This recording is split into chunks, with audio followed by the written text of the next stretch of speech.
Assalamualaikum dan kembali bertemu dalam Soal Rakyat. Malam ini saya Fitri Yahya. Dan saya Fiza Sabjahan. Fiza, figura ini pernah dipersenda, pernah dicerca, namun pernah mencipta fenomena dan juga pernah menang pilihan raya bergaya. Dan kalau melihat kepada rekod pada tahun lalu, menang di Parlimen Kotaraja undi yang cukup besar, 71,142 yang menghangatkan lagi politik tempatan. Fitri, tapi nak kongsikan juga kepada penonton-penonton Soal Rakyat pada malam ini, apa sahaja yang figura ini tidak pernah rasai. Masuk penjara sudah, kena pukul pun sudah, malah pernah juga dibuang daerah, kena tembak dengan tear gas pun sudah, malahan pernah juga dibuang parti sendiri. Namun hebatnya figura ini tetap menjadi antara figura politik yang popular yang paling ramai cariannya di Google pada tahun lalu. Itu dia membuktikan ada wibawa yang terselindung di sebalik apa yang kita nampak di depan mata. Dan kita akan perkenalkan tetamu pada malam ini yang akan berbincangkan pelbagai aspek bukan hanya dalam portfolio kementeriannya tapi juga dalam konteks paradigma dan juga pemikirannya sebagai seorang tokoh politik. Diperkenalkan Fiza. Ya, kita bersama hari ini dengan Yang Berhormat Menteri Pertahanan Malaysia, iaitu Yang Berhormat Tuan Haji Muhammad bin Sabu. Apa khabar? Assalamualaikum. Khabar baik. Waalaikumsalam. Khabar baik. Sihat walafiat. Wabi dah terbiasa dengan kepenatan ya selama setahun lebih ini. Kepenatan sebagai seorang. Ya, biasa. Bagaimanapun saya tidak boleh merungut keletihan. Sebab my boss 94 years. Dia tak pernah letih. So kita kena kerja kuat. Walaupun letih atau tidak. Kita kena Wabi, tadi kami dah sebutkan bahawa YB ini antara yang menjadi carian di internet. Mungkin kerana hujah-hujah yang pernah dilontarkan, mungkin aksi ketika dipentas dan juga mungkin ada sesuatu yang kita tertinggal, Fiza. Dan kalau kita lihat antara yang popular pada tahun lalu adalah carian di Twitter sendiri, yang mana ada satu malam itu YB sendiri telah menjemput Tun Dr. Mahathir untuk makan malam di rumah di Shah Alam ketika itu, yang mungkin ramai menganggap itu satu gerak yang sangat-sangat penting dan mengejutkan. Tapi namun itulah sesuatu yang boleh berlaku dalam politik. Mungkinlah YB nak kongsikan apakah sebenarnya perbincangan antara YB dan Tun ketika itu. Tun Mahathir adalah musuh politik saya yang paling hebat. Di bawah pemerintahannya saya ditahan 2 kali di bawah ISA. Sebab waktu itu undang-undang itu ada dan ianya berjalan. Walau bagaimanapun keistimewaan, kehebatan Tun Mahathir ada yang kita kena akui. Di antaranya tokoh ini, cara beliau bekerja, keyakinan terhadap satu perkara, dan yang paling saya suka dasarnya terhadap dasar luar negara. Dan Tun Mahathir memberi pandangan sendiri terhadap kuasa-kuasa barat, negara-negara Timur Tengah, dan juga pendirian-pendirian beliau yang beliau ambil seperti Look East Policy.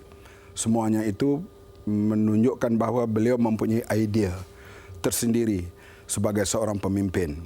Bukan seorang pak turut, tapi membawa rakyat menurutnya. Jadi ini satu pemimpin yang kadang-kalanya walaupun orang itu jadi pemimpin, kadang-kala ianya lebih menjadi pak turut kepada kehendak semasa. Tapi Tun tidak begitu. Dia memandu semasa kepada pandangannya. Dan ini seorang pemimpin yang jarang-jarang muncul di dunia ini. Dan Tun Mahathir salah seorang. Bila kami dah bersetuju untuk muafakat, terutama dalam deklarasi rakyat, diikuti kemudiannya penubuhan Parti Bersatu, memang saya cuba mempelawar Tun Mahathir untuk datang makan di rumah. Saya begitu terharu, terutama isteri saya lah, apabila Tun Mahathir bersetuju datang dengan Tun Dr. Siti Asma. Bagi saya menerima tetamu adalah perkara biasa. Tetapi bagi isteri, bila yang nak datang tu bekas Perdana Menteri, berlaku kegelisahan 3-4 hari sebelum itu. Apa jenis pinggan nak dihidang, apa jenis masakan. Bagi saya tidak ada masalah itu, apa saja yang kita mampu kita hidang. Dan kehadiran Tun Mahathir memang menjadi satu perbualan dan dia tersiar dalam bahan berita yang begitu tinggi dan ianya menjadi satu pertemuan awal antara dua musuh politik yang menjadi satu persahabatan yang erat sampai kepada hari ini. Itu dia. Tapi melihat kepada perjalanan karier politik YB, Dan saya kira tadi seingat saya lebih kurang 9 kali bertanding di PRU ya. Mungkin ada menang, ada kalahnya dan sebagainya. Jadi pernah dipenjara dan juga pernah sebagainya berdemo di jalanan untuk menyuarakan hasrat dan juga mungkin wawasan politik. Apakah itu juga menjadi kekuatan YB selain daripada sudah memahami gerak kerja musuh dan sebagainya? Diuji sebegitu adalah satu sumber yang melonjakkan lagi prestasi YB bagaimana? Saya rasa saya nasib agak menyebelahi bukan kerana kehebatan. Kebetulan waktu itu pimpinan PAS terutama di Pulau Pinang tidaklah begitu ramai. Maka saya dipilih untuk bertanding melawan figure-figure yang penting dalam UMNO. Pertama saya bertanding melawan Datuk Seri Abdullah Badawi di Parlimen Kepala Batas. Sudah tentulah pertandingan waktu itu kita hanya kira sama ada hilang deposit atau tidak. Diikuti bila saya ditahan di bawah ISA dan dibuang daerah di Kuala Pilah, saya dipilih pula untuk bertanding melawan Datuk Seri Anwar Ibrahim. Waktu itu beliau adalah Menteri Pendidikan, seorang figure yang begitu hebat di dalam kerajaan pada waktu itu. Sehinggalah kali yang ketiga bila saya dibawa bertanding di Kelantan, di bawah Angkatan Perpaduan Ummah, barulah mencapai kemenangan. Pada waktu itu diikuti dengan kemenangan yang kedua di Kelantan, kemenangan yang ketiga di Kedah dan seterusnya. Selepas itu saya pula mengalami kekalahan sebanyak 3 kali sebelum mencapai kemenangan di Kota Raja yang majoritinya begitu besar sekali. Kerana bukan kehebatan kita, kerana rakyat yang nak kepada perubahan. 3 kali kalah tak pernah rasa give up ataupun rasa nak berhenti? Oh, tidak pernah. Tak pernah rasa give up.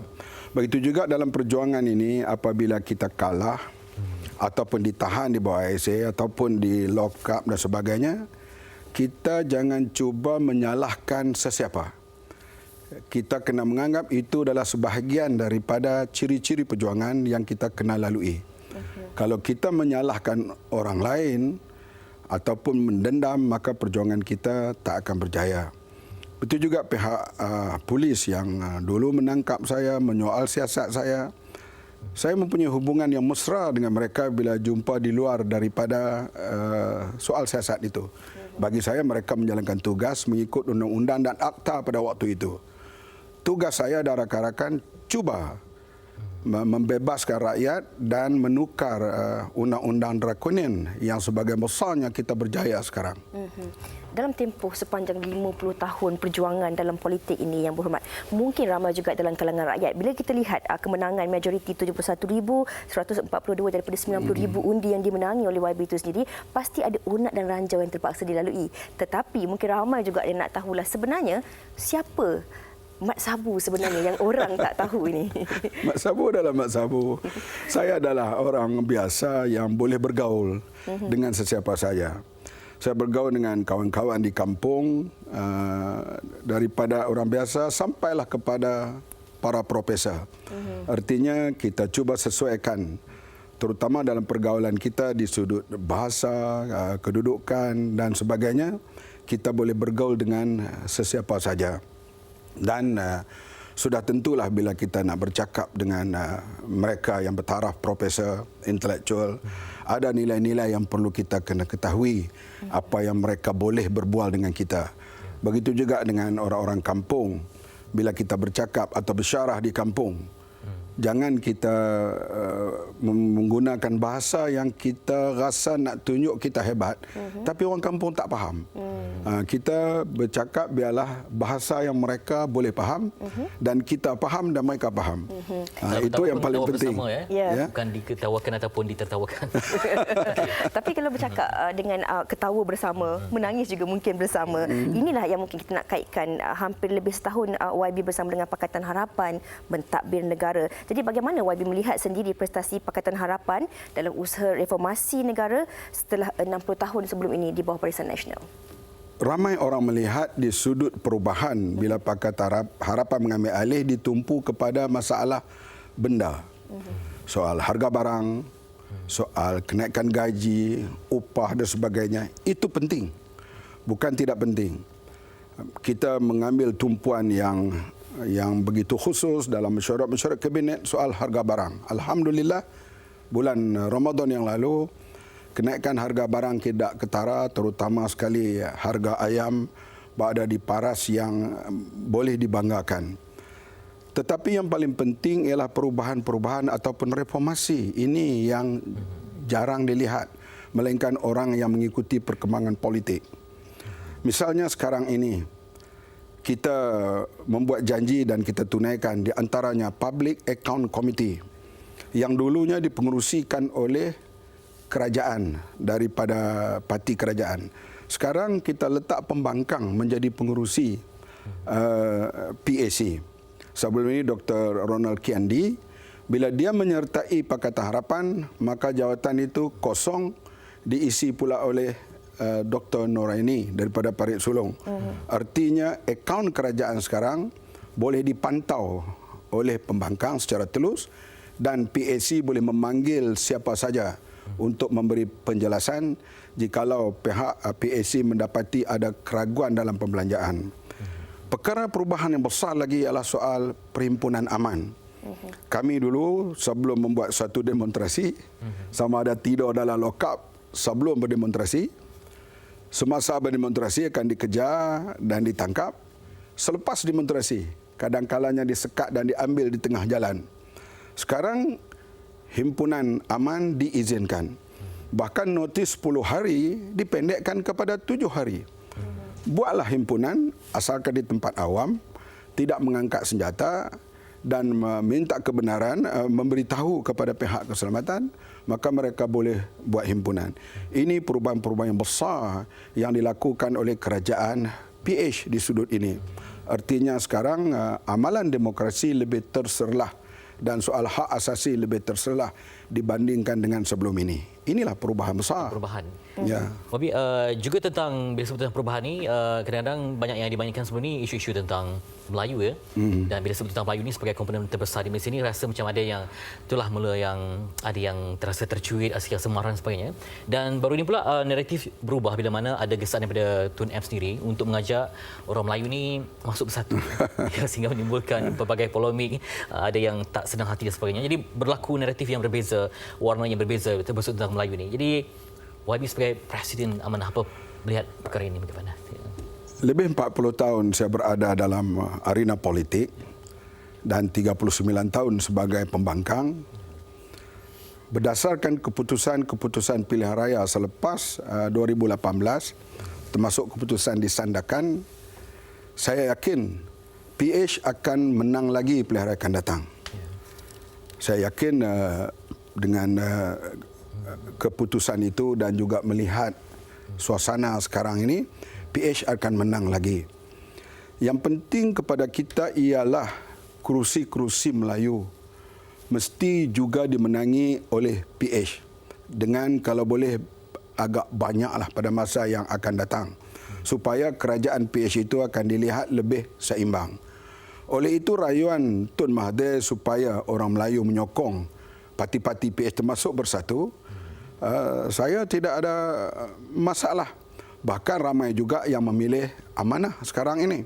Dan termasuk pemimpin-pemimpin, terutama bekas-bekas pemimpin UMNO, mereka menyedari bahawa jikalau PH memerintah, maka wakil di kalangan orang Melayu itu agak kurang, maka keadaan boleh menjadi tidak seimbang, keharmonian dan sebagainya. Oleh itu, kami bersetuju untuk bekerja kuat supaya menarik sokongan orang-orang Melayu supaya kursi-kursi Melayu banyak dan bertambah pada pilihan akan datang. Wabi optimis itu akan. Saya optimis PH akan menang lagi. Kerana saya dah jadi pembangkang lebih 39 tahun. Ceramah saya dihadiri kadang-kalanya, bukan saya lah, di bawah parti pada waktu itu. Kadang-kalanya puluhan ribu. Tapi tidak boleh menang melainkan di Kelantan dan Terengganu. Kerana nak dapat memerintah mesti dapat sokongan semua kaum. Dan PH mendapat sokongan semua kaum. Cuma kita kena tambah sokongan Melayu supaya kursi-kursi Melayu banyak dan keadaan PH lebih kukuh dan utuh selepas pilihan raya akan datang. Jadi memang YB cukup optimis ya bahawa PH akan menang pada pilihan raya yang akan datang. Jadi sebagai Presiden Parti Amanah itu sendiri, mungkin dengan ada beberapa orang menteri kabinet yang terdiri daripada ahli amanah sendiri, bagaimana sebenarnya perancangan yang telah pun dilakukan di pihak akar umbi amanah sendiri bagi memastikan parti ini akan terus kukuh dan juga utuh? Ya, parti kami baru berusia 3 tahun. Tapi keahliannya telah melebihi 120,000 setakat ini. Dan ianya berkembang. Dan perkembangan ini makin ketara bila sahnya perkahwinan UMNO dan PAS. Sebab orang-orang Melayu sekarang melihat perkahwinan dua parti ini, memang pada sepintas lalunya kita lihat mereka kuat. Tetapi perubahan sikap di kalangan pemimpin veteran, terutama sekarang ini, sedang berusaha untuk meninggalkan kedua-dua parti itu dan bersama dengan sama ada amanah, sama ada keadilan, sama ada bersatu. Sekarang ini mereka cuba menyertai. Dan kita mengalu-alukan siapa saja untuk menguatkan kedudukan orang Melayu dan juga memberi keseimbangan. Bagi kita, tuduhan-tuduhan yang mengatakan PH ini tak peduli Melayu, pengkhianat terhadap Melayu, itu adalah tuduhan-tuduhan. Saya daripada dulu saya menolak pandangan-pandangan itu. Yang melingkupkan tabung haji tak ada seorang pun mimpin DAP dalam lembaga tabung haji. Yang melingkupkan Felda tak ada seorang pun orang DAP dalam lembaga pengarah Felda. Melayu lah yang lingkup Melayu. Tetapi kita perlu ramai wakil rakyat Melayu dalam PH untuk keharmonian dan menyeimbang antara kaum dalam pemerintah. Itu saja. Bukan soal selama ini kita tunggangan parti ini, tunggangan parti ini, itu adalah tuduhan-tuduhan biasa. Mungkin kemesraan yang makin intim antara UMNO dan PAS. Apa perasaan Mabis? Mungkin dah lama dengan parti itu kan? Mungkin ada juga perasaan yang berbeza bercampur baur macam mana? Tidak, dalam hal itu hak mereka. Hak mereka untuk bersatu dengan mana-mana parti. Saya mengalu-alukanlah perpaduan di antara mereka. Gelombang baru kekuatan Melayu di situ? Saya tidak nampak ada kekuatan gelombang baru. Bahkan kami Parti Amanah sedang buat gelombang sekarang ini. Tapi kalau kita lihat antara tweet YB sendiri baru-baru ini kan, apabila YB berada di Kedah menyaksikan sendiri antara pentas PAS yang pernah dibangunkan oleh YB sendiri, kemudiannya baru-baru ini dijadikan pentas untuk orang UMNO berucap, ada rasa sedih di situ. Mungkin boleh ada sedikitlah kesedihan. Saya ini manusia, bukan bukan plastik. Kebanyakan markas-markas PAS yang dibina di seluruh negara, di antaranya penglibatan kita sama ada kutip derma dalam ceramah, membuat jamuan-jamuan makan malam. Dengan kita sangguplah hadapi apa sahaja disebut korban untuk parti, untuk perjuangan, dan terbinalah pejabat dan markas-markas PAS di seluruh negara. Bukan sumbangan saya seorang, tapi kolektif bersama. Tapi bila kita terpisah daripada PAS, saya mahu markah-markah itu terus digunakan oleh parti, oleh PAS, kerana itu adalah hak mereka. Tapi saya terkilan sedikitlah bila markah yang dibina dengan keringat ahli-ahli PAS dibawa bosku untuk pergi berceramah di situ. Sedangkan bosku dan rakan-rakannya inilah penghalang besar kepada perkembangan PAS, termasuk tekanan-tekanan yang diberi kepada PAS pada waktu itu. Walau bagaimanapun itu hak demokrasi, walaupun saya rasa tergores dan kecil hati, tapi itu hak mereka lah untuk memanggil sesiapa, untuk memberi penerangan kepada ahli. Macam mana? Ke boleh dirawat luka tu? Tidak, saya ucapkan sayonara lama-lamanya. Tapi antara isu yang kerap kali dibincangkan ataupun dipertikaikan oleh rakyat ketika ini adalah tentang pertukaran ke pucuk pimpinan yang menjadi salah satu topik yang sering dibincangkan. Jadi pada pendapat YB, bilakah sebenarnya YB merasakan sesuai dilakukan perubahan kepimpinan ataupun Tun M wajar diberikan tempoh 5 tahun penuh sebagai Perdana Menteri sehingga ke PRU ke-15 nanti? Saya lebih suka kita menumpukan kepada apa perubahan yang perlu kita buat dan juga program-program baru yang diperkenalkan perlu kita tekankan daripada memikirkan soal peralihan. Peralihan kuasa ini akan berlaku bila tiba masanya. Entah bila itu terserahlah kepada suasana dan keadaan. Tapi yang lebih penting bagi kita ialah tumpu kepada perubahan, terutamanya sekarang ini ialah pemilihan ekonomi, good governance, dan juga wang kerajaan supaya dibelanjakan dengan betul.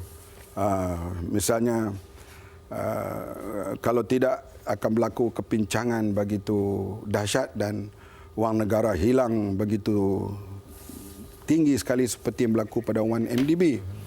Dan saya pun baru-baru ini ada orang menegur saya cara berseluruh. Kata, Bang Mat, komplain bila mas terlewat 2 jam setengah. Ada menteri dahulu 2 tahun helikopter tak datang, dia tak komplain pun. Artinya itu masalah pentadbiran yang kami di bawah kerajaan baru kena memikul dan memperbaiki, memperbetulkan kepincangan-pincangan yang berlaku selama ini. Ini yang perlu kita tumpukan sekarang. Ya, termasuk aspek integriti YB ya. Ya, ini yang paling penting. Okey. Saya menyebut hal ini, bagi saya soal integriti ini soal cukup penting. Ya. Selama ini kajian-kajian dibuat oleh berbagai pihak, orang Islam bercakap soal akidah, betul. Dipanggil jurisprudence fiqh. Tetapi kalau kita lihat secara menyeluruh, negara-negara yang berakhlak Islam, akhlak, behavior, 10 tertinggi negara yang berakhlak Islam, 1 pun tak ada negara Islam. Terutama di sudut amalan rasuah, amalan good governance, kebersihan, human right.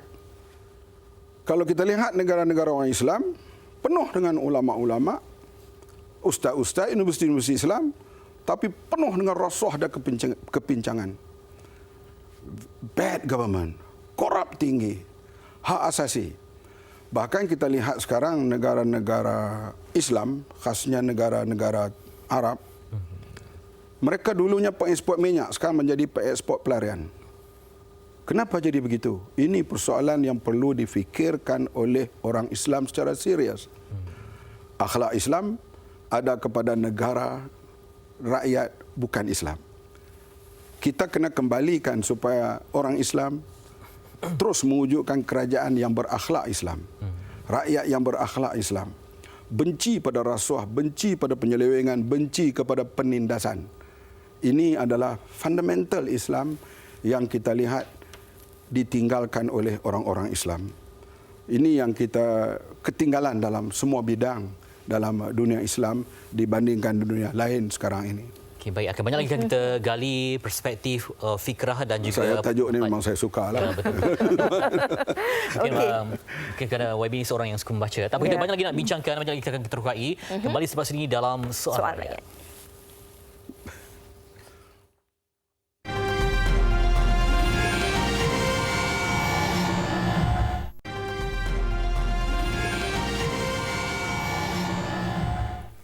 Kembali dalam Soal Rakyat, kita masih lagi bersama dengan YB Tun Haji Muhammad bin Sabu, Menteri Pertahanan, yang tadi berbincang aspek integriti yang mana kita pun rasa kagum YB seorang yang membaca dengan begitu mendalam sekali. Dan integriti inilah satu perkara yang amat dasar, amat penting sebagai seorang pemimpin. Dan kita pun melihat bahawa integriti ini juga, kalau tercalat integriti bermaksud akan tempang. Seperti tadi YB dia sebutkan setarik dengan dulu pengeksport minyak, kini menjadi pengeksport pelarian yang merencatkan lagi akhlak dan juga nilai Islam itu sendiri. Ya, dan sebenarnya mungkin juga ramai dalam kalangan penonton ataupun rakyat tak tahu sebenarnya yang YB ini adalah seorang individu yang sangat suka membaca. Malahan YB sangat suka membaca dari sudut sejarah dan juga politik dunia itu sendiri. Jadi bagaimana sebenarnya YB melihat sendiri keadaan politik dunia secara umumnya pada hari ini? Civilization ini dia kuasa, dia berubah mengikut keadaan umat pada waktu itu, sama ada mereka bertahan dengan tamadun atau kepada perubahan. Kalau kita lihat sejarah Al-Quran, saya yakin juga dalam kitab Bible dan juga Torah menceritakan kuasa-kuasa yang terdahulu. Pernah kuasa yang paling besar menguasai di atas muka bumi ini Namrud di zaman Babylon yang membuat Hanging Garden, dan panglima perangnya Nebuchadnezzar yang cukup terkenal. Kemudian masa itu zaman Nabi Ibrahim AS. Kemudian kerajaan Namrud tak berapa lama tumbang atas sebab-sebab tertentu. Naik pula kerajaan Firaun, Farouk, yang cukup terkenal dengan piramidnya dan menghadapi pada waktu itu Nabi Musa, Nabi Harun, Nabi Yusuf dan sebagainya. Dan dia sampai menggelarkan kuasanya begitu hebat sampai dia menyebut ana rabbukumul a'la. Artinya dialah Tuhan yang paling tinggi. Artinya di situ ialah paling berkuasa. Tak lama lepas itu kerajaannya tumbang, naik pula kerajaan Rom.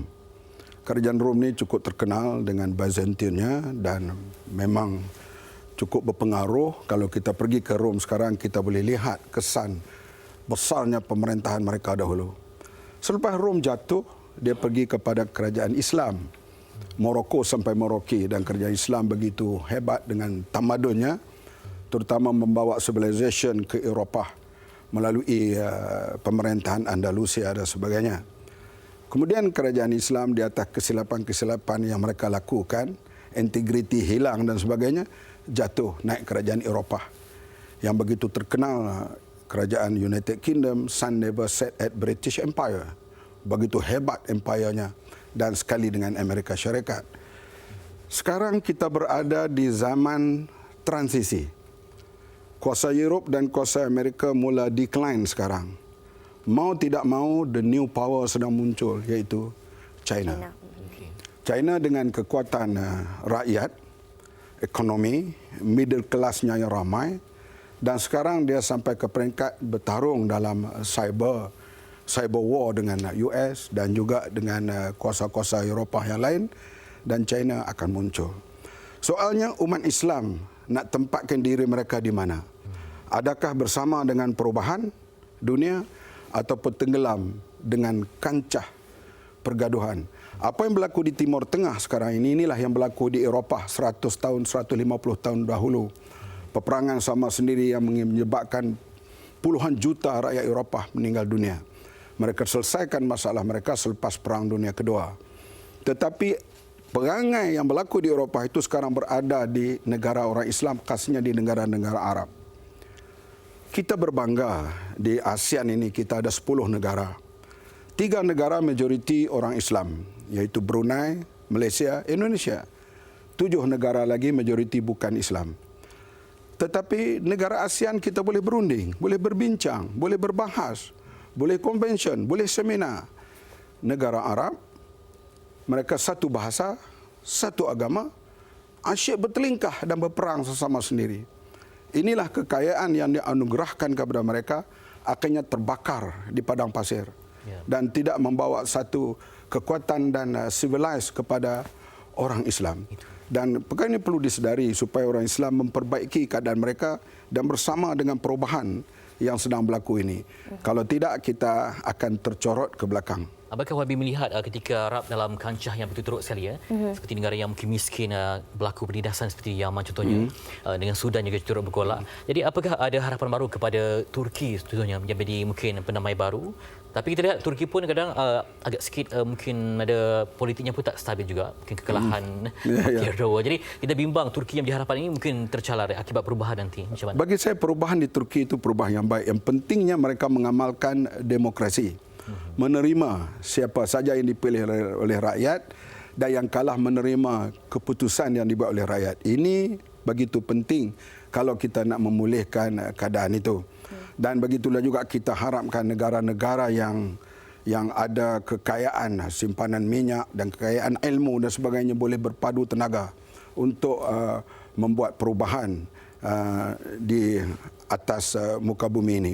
Dan saya melihat Turki bukan soal parti mana yang akan menang, tapi rakyatnya memilih untuk buat perubahan dan mereka memilih cara demokrasi, dan kritikan-kritikan berlaku bila kerajaan yang dipilih cara demokrasi ini melanggar tata cara demokrasi. Dan perubahan ini baik, dan Turki di antara negara Islam yang maju di dunia ini bandingkan negara-negara yang kaya dengan minyak, tapi kehidupan rakyatnya secara umum kita lihat tertinggal ke belakang kalau dibandingkan dengan secara umum rakyat Turki. Mungkin Wabi boleh komen juga kalau kita bercakap tentang Turki, kan baru-baru ini juga parti pimpinan Erdogan sendiri kalah dalam pilihan raya Datuk Bandar. Mungkin kalau Wabi nak ulas sedikit. Kalah perkara biasa dalam pilihan raya. Ada kritikan-kritikan terhadap beliau. Ada juga masalah-masalah yang Turki hadapi, penyelesaian masalah kaum Kurdi, dikritikkan juga soal keluarganya terlibat dalam perniagaan, dituduh juga soal nepotisme. Yang pentingnya rakyat didedahkan dengan maklumat dan rakyat bebas memilih. Dan Erdogan menerima keputusan rakyat. Dia berjanji untuk membuat perubahan dan memperbaiki sebelum pilihan raya umum yang akan datang. Wabi rasa bagaimana kini peranan OIC? Kadang-kadang mungkinlah Liga Arab dan sebagainya banyak berbincang, banyak berunding, banyak sidang kemuncak tapi tak ada hasil. OIC ini OIC. Dia melihat saja. Okey. OIC ini saya tidak kata tidak berguna tapi tidak berfungsi. Misalnya sidang baru-baru ini yang dibincangkan di antaranya ke arah nak menghadapi Iran. Sedangkan pada masa yang sama isu yang besar ialah isu Palestin. Isu bagaimana Israel mengisytiharkan Golan Heights sebagai wilayah mereka dan Donald Trump menyokong Israel dalam mengisytihar Golan Heights sebagai wilayah mereka yang dirampas pada tahun 67. OIC tidak bincang hal ini. Jadi OIC ini dikuasai oleh mereka yang di belakangnya ada kuasa-kuasa tertentu yang mengangkat mereka untuk bercakap hal-hal yang bukan faedah umum kepada orang Islam dan kepada umat manusia. Mungkin YB boleh komen juga kalau kita melihat nasib rakan-rakan, sahabat-sahabat kita dan saudara kita di Syria sendiri. Bagaimana kita melihat penderitaan mereka itu? Ya, penderitaan di Syria dibandingkan dengan Yaman lebih berdahsyat mengikut United Nations. Yang berlaku satu disaster yang amat sangat. Di Syria kita lihat rakyatnya memang kawasan berlaku pertempuran, berlaku kesusahan dan berlaku juga penghijrahan. Dan sekarang ini rakyatnya sedang pulang semula. Dan kelaparan tidak begitu ketara, lebih ketara berlaku di Yaman. Tapi oleh kerana Yaman ini didokong oleh serangan terhadap Yaman didokong oleh satu kumpulan yang Amerika dan Britain macam reda, maka berita terhadap Yaman ini agak rendah dibandingkan dengan apa yang berlaku di negara yang perkembangannya yang Amerika dan Britain tidak reda. Sebab kita tahu Bashar al-Assad memang ada masalah human rights dan sebagainya, pemerintahnya, tapi dia amat tegas tidak mengiktiraf Israel. Dan tidak mengiktiraf Golan Heights itu diambil oleh Israel. Jadi dia tidak disukai oleh negara barat, maka digunakanlah memang soal hak asasi kita kata bukan perfect di negaranya, tapi ini digunakan oleh western power, media power untuk melabelkan keadaan sebegitu rupa, melupakan soal Yaman yang rakyatnya sudah meninggal dunia puluhan ribu, kemiskinan dan juga malaria, kebuluran dan sebagainya. Dan Yaman kita tahu hampir 100% orang Islam di situ. Kita berpidato dalam khutbah Jumaat, berkhutbah innamal mu'minuna ikhwah. Sungguhnya orang mukmin itu bersaudara. Al-Quran betul, tapi kita orang Islam membohong diri kita setiap hari, yaitu bercakap soal orang mukmin bersaudara. Orang Islamlah sedang membunuh orang Islam sekarang. Hampir di seluruh Timur Tengah sekarang ini. Menakutkan sekali. Baik, daripada kita berbicara mungkin agak terhad sikit masa untuk berbincang Timur Tengah, kembali mula ke ranah Asia Tenggara. Isu mungkin Laut Cina Selatan. Nabi seringkali juga tegaskan kita walaupun apa sekalipun tetap harus menjaga daulatnya, bebas berkecuali. Jadi macam mana kita konsisten ke arah itu mungkin bagi Saya sebagai Menteri Pertahanan, saya berterima kasih kepada pemerintah yang terdahulu, kerajaan terdahulu. Khasnya bila kita ambil alih kemerdekaan sama di zaman Tengku Rahman, Tun Razak, mereka mempelopori kedudukan Malaysia negara berkecuali, terutama sekali di zaman Allahyarham Tun Abdul Razak. Kita mesti mengekalkan konsep negara berkecuali itu, sebab kita tahu misalnya sekarang ini Laut Cina Selatan menjadi rebutan. Pertamanya ia menjadi laluan utama ataupun economic trading area ini. Selat Melaka 1 tahun lebih daripada 100,000 kapal melintasi Selat Melaka. Dan Laut Cina Selatan dikatakan pula mempunyai khazanah-khazanah termasuk oil dan gas yang ditemui dan akan diteroka pada masa yang akan datang. Memang orang mengkritik saya kerana tidak bersikap keras, terutama kepada China. Dan saya ingat keluar perkataan, we cannot fight them.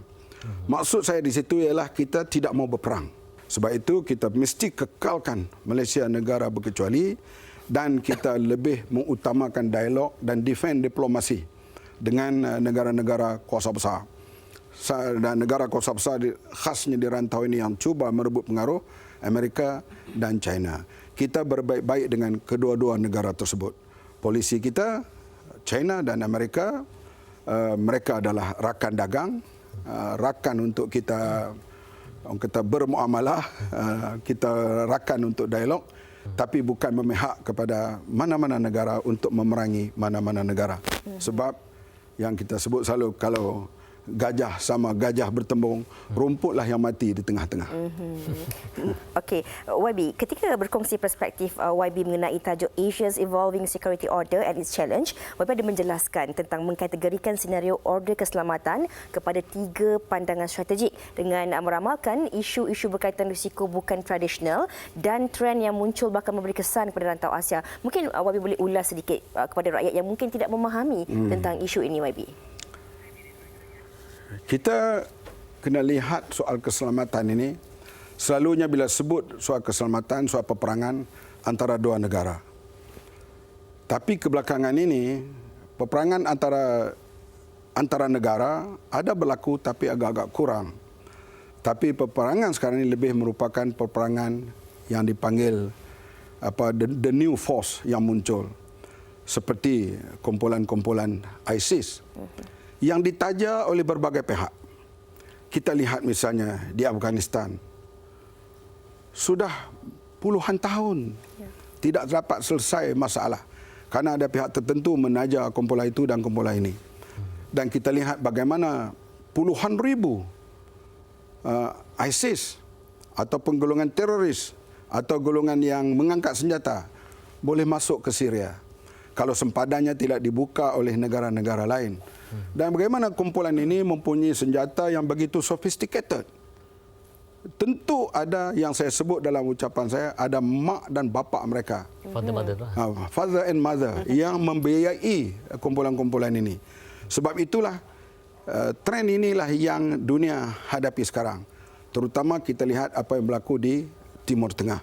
Sebab itu kita kena kuatkan pertahanan kita, satu pertahanan rakyat mental, sama ada hard approach atau soft approach untuk menghadapi kumpulan yang muncul ini atau dimunculkan oleh ejen-ejen tertentu, pahaman-pahaman takfiri yang amat berbahaya. Bila dia tidak suka satu kumpulan Islam ni, dia mengkafirkan kumpulan itu, akhirnya sampai ke peringkat halal darahnya. Ini berlaku begitu ketara sekali, dan bila berlaku perselisihan ini, ada pihak yang akan membiayai satu kumpulan ini dan pihak yang lain membiayai kumpulan itu. Akhirnya bertarunglah sesama orang Islam. Yang kita lihat pertarungan mereka kadang-kalanya sebelah sini tembak slogan Allahu Akbar, tembakan balas juga Allahu Akbar. Ini yang sedang berlaku. Jadi seolah berselindung di sebalik nama Islam. Ya, dan inilah suasana yang kita hadapi dan ini yang di Asia Tenggara ini tidak terkecuali kita hadapi kumpulan ini. Kita mengambil kedua-dua approach. Satu, hard approach dengan menangkap mereka, dengan bertindak awal terhadap mereka. Yang kedua, soft approach. Kita memberi penerangan-penerangan. Terutama sekali alim ulama hendaklah muncul memberi penerangan apa itu Islam yang sebenarnya. Kalau dia menyusup masuk melalui agenda tertentu. Kalau agenda tertentu, memang ini satu perkara yang sukar. Sebab itulah kita kerjasama dengan negara-negara ASEAN untuk menangani masalah ini. Masalah yang berlaku di Indonesia, berlaku di Filipina, sama ada berlaku di Singapura atau berlaku di Malaysia. Kadang-kadang rakyatnya itu adalah kita ada ASEAN, mereka juga ada small ASEAN, kumpulan ini, untuk mereka saling membantu antara satu sama lain. Tapi alhamdulillah di Malaysia setakat ini kita berada dalam keadaan yang baik, selamat, kita dapat tangani. Tapi tidaklah sampai seperti yang berlaku di Iraq, di Syria dan di negara-negara Arab yang lain. Kita harap penyakit itu tidak sampai ke negara kita. InsyaAllah. Dan mungkin itu satu penjelasan yang cukup jelas disampaikan kepada penonton-penonton soal rakyat pada malam ini, Fitri. Itu dia. Banyak kita bincangkan. Tadi kita dah melangkaui aspek politik, tempatan dan juga antarabangsa. Lepas ini, lagi akan dibincangkan meninjau fikrah YB selepas ini dalam Soal Rakyat.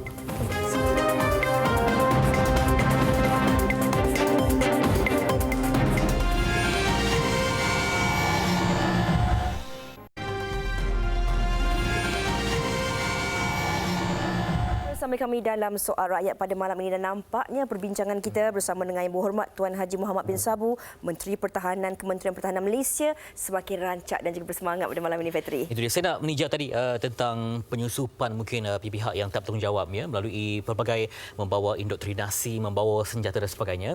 Juga kawasan lautan ataupun maritim. Terlihat amat penting kalau ada perjanjian-perjanjian. Ya. Namun bagaimana Wabi kalau ada cabarannya, mungkin ada negara anggota yang bertindak bersendiri-bersendiri, tidak ada semangat dalam kesatuan ini. Jadi apakah bentuk cabaran yang kita alami zaman sekarang ini? Malaysia adalah negara maritim. Dia dikelilingi oleh laut. Dan daripada Malaysia Barat ke Malaysia Timur, lautan yang luas dan penuh dengan khazanah. Sama ada minyak, gas dan ikan dan sebagainya. Begitulah juga kita bersempadan dengan Filipina, Indonesia, Singapura, Brunei, Thailand dan lain-lain negara yang lain. Untuk menjaga keselamatan itu kita ada kerjasama yang cukup erat. Misalnya Filipina, Malaysia dan Indonesia, kita ada TCA, iaitu kita ada kerjasama yang dipanggil Trilateral Cooperative Arrangement atau TCA. Kita buat rondaan bersama dan sebagainya untuk menjaga keselamatan di Laut Sulu dan antara Malaysia, Indonesia dan Filipina. Begitu juga Selat Melaka. Selat Melaka ini laluan yang cukup penting, antara yang tersibuk dalam dunia sekarang. Kita bayangkan lebih 100,000 kapal melintasi Selat Melaka. Oleh itu, Malaysia dan Indonesia yang utama, tapi kita juga share menjaga Selat Melaka itu dengan kerjasama dengan negeri Thailand, Singapura, Malaysia dan Indonesia. Ini untuk menjaga keselamatan bersama, untuk faedah bersama, menjaga keamanan di Laut Cina Selatan dan Selat Melaka itu sendiri. Itu kalau kita ulas berkaitan isu maritim itu sendiri. Kalau kita nak bawa pula kepada isu pelarian Rohingya yang kini menjadi bukti nyata konflik dalaman yang telah pun bertukar menjadi krisis kemanusiaan yang utama. Tapi kalau kita lihat, Malaysia memang sentiasa melaungkan pendirian yang cukup tegas dan juga konsisten mengenai isu ini. Mungkin ada sedikit ulasan yang Wabi nak kongsikan. Kita mengamalkan dasar berkecuali, tidak campur tangan dalam urusan negara lain. Tetapi masalah yang berlaku di Myanmar, dia melibatkan negara lain. Misalnya pelarian Myanmar di Malaysia melebihi 150,000 orang. Atau angka yang sebenar kita tidak dapat ketahui di segi head count. Di Bangladesh lebih daripada 1 juta. Kita tahu Bangladesh sebuah negara yang bukanlah kategori negara kaya. Bagaimana nak menampung lebih 1 juta pelarian yang datang hampir serentak. Oleh itu, di atas semangat kemanusiaan, Malaysia membuka field hospital di sana, di bawah Kementerian Pertahanan. Kita belanja jutaan ringgit untuk menyelenggarakan hospital tersebut. Dan kita terus memainkan peranan di peringkat ASEAN. Dan saya sendiri bila bertemu dengan Menteri Pertahanan Burma, Menteri Pertahanan Myanmar, kita bercakap dengan berterus terang kepada mereka dan mereka berjanji untuk mengambil balik rakyat mereka yang masalahnya ialah rakyat mereka yang ada identiti. Ramai pelarian itu yang tidak ada identiti. Tak ada kad pengenalan dan sebagainya, dan ini menjadi masalah yang besar. Walaupun kita kerjasama rapat dengan ASEAN, dengan United Nations, dengan UNHCR supaya mencari jalan penyelesaian. Oleh itu, isu Rohingya bukan hanya domestic issue kerana dia melibatkan negara lain, terutama Bangladesh, Malaysia di antara negara yang memikul bebanan hasil daripada krisis yang berlaku di Myanmar itu. Semangat ASEAN itu ya. Ya. Baik, kita juga nak memperinci juga kepada isu dalam negara. Kalau Wabi dari sini tak lengkap, tak apa, kita tanya juga berkaitan dengan isu Kementerian Pertahanan. Amat penting untuk kita memberikan satu wawasan baru, gagasan baru. Ada kertas putih sebagai panduan dan juga sumber untuk maju ke depan. Jadi untuk mungkin ada aspek menambah peralatan dan sebagainya. Jadi apa mungkin yang ingin Wabi kongsikan dalam kertas putih Kementerian Pertahanan? Kita membuat satu planning jangka panjang. Iaitu kalau dulu dipanggil dasar pertahanan negara, dan sekarang kita nak kemukakan kertas putih pertahanan. Kertas putih pertahanan ini tidak pelik berlaku di negara lain. Australia, New Zealand, Brunei pun ada kertas putih, Jepun dan sebagainya. Kita berbincang untuk kita kemukakan satu kertas putih pada Parlimen yang akan datang. Di antaranya untuk kita membuat persediaan 10 tahun akan datang, corak pertahanan kita. Supaya wang yang dibelanjakan dan ianya bersesuaian dengan alat yang dibeli dan juga perlu kepada pertahanan dan pertahanan dalam bentuk fizikal, peralatan dan sebagainya. Pertahanan di sudut rakyat, di sini dipanggil hanroh, iaitu sama-sama mempertahankan kedaulatan negara.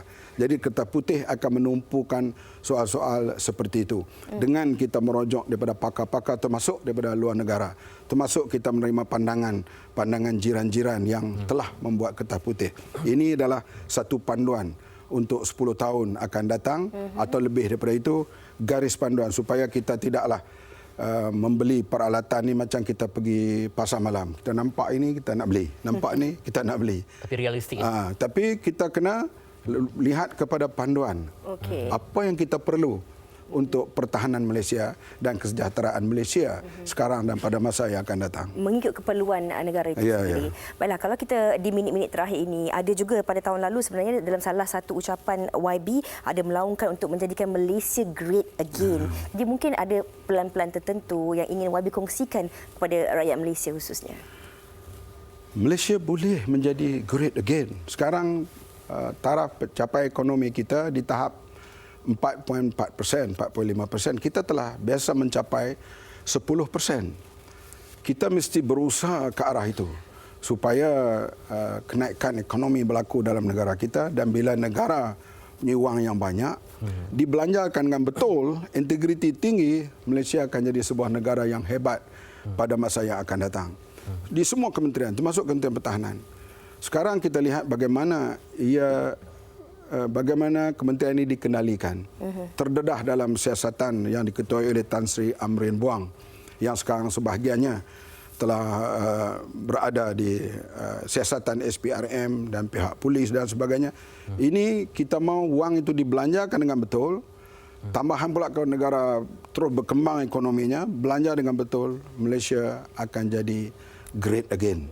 Inilah yang saya mengharapkan, dan kita akan meninggalkan satu, bukan kita lah, saya lah, umur begini tak lama dah bangkali. Jadi akan meninggalkan satu legenda baru biar rakyat akan teruskan dengan meletakkan Malaysia di rasa peta yang rakyat dah bersedia hebat. untuk mungkin G3, G4, G5 untuk bersama dengan pimpinan kerajaan untuk kita kena instigate mereka. Okey. Dan mungkin akhir sekali, cabaran utamalah yang kepada YB sendiri apabila menjadi kerajaan, apatah pula menerajui kementerian yang memang besar berbanding satu ketika dahulu ketika menjadi pembangkang. Memang bila kita memberi ceramah, pembangkang lebih sedap bercakap. Sebab sekarang bila kita nak bercakap, nak menyebutkan soal negara, saya terpaksa bercermat.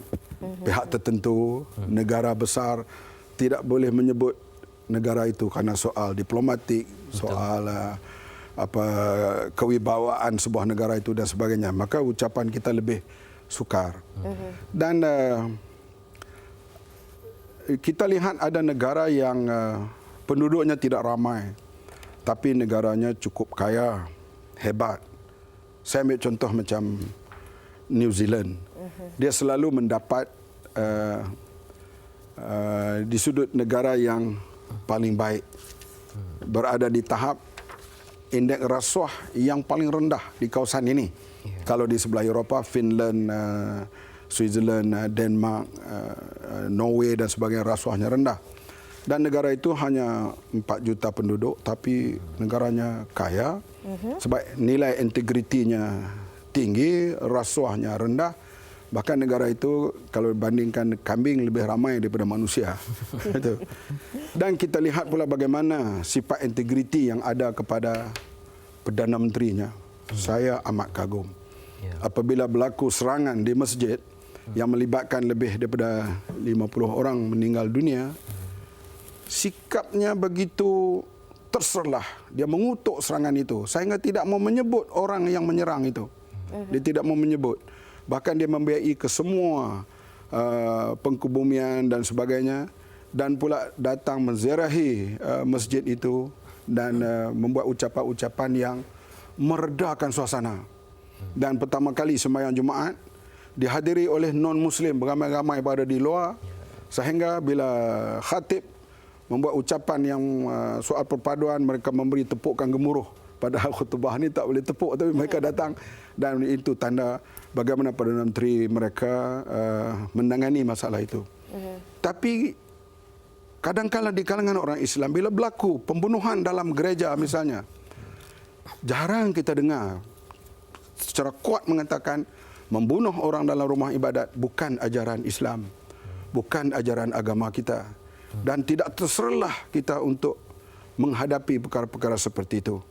Sebab itu serangan-serangan di gereja yang berlaku di Timur Tengah dan berlaku serangan terhadap masjid antara beberapa kumpulan, kita nampak teriakan kita untuk hadapi masalah itu tidak seperti yang dibuat oleh Perdana Menteri New Zealand. Inilah yang saya mengharapkan Malaysia akan muncul sebuah negeri yang berintegriti pada masa yang akan datang. Dan sudah tentulah kami, slogan kami, Islam rahmat untuk semua, akan terserlah insya-Allah tak lama lagi. Rahmatan lil alamin untuk semua, dan dengan berpaksi kepada integriti, dan paling penting bagi umat Islam ada iman dapat memayungi segenap seantero dunia. InsyaAllah. Tapi sampai di sini sahaja perbincangan kita bersama dengan Yang Berhormat Tuan Haji Muhammad bin Sabu. Terima kasih dan jumpa lagi insya-Allah di minggu hadapan. Pelbagai topik yang kita bincangkan dalam Suara Rakyat. Assalamualaikum. Assalamualaikum.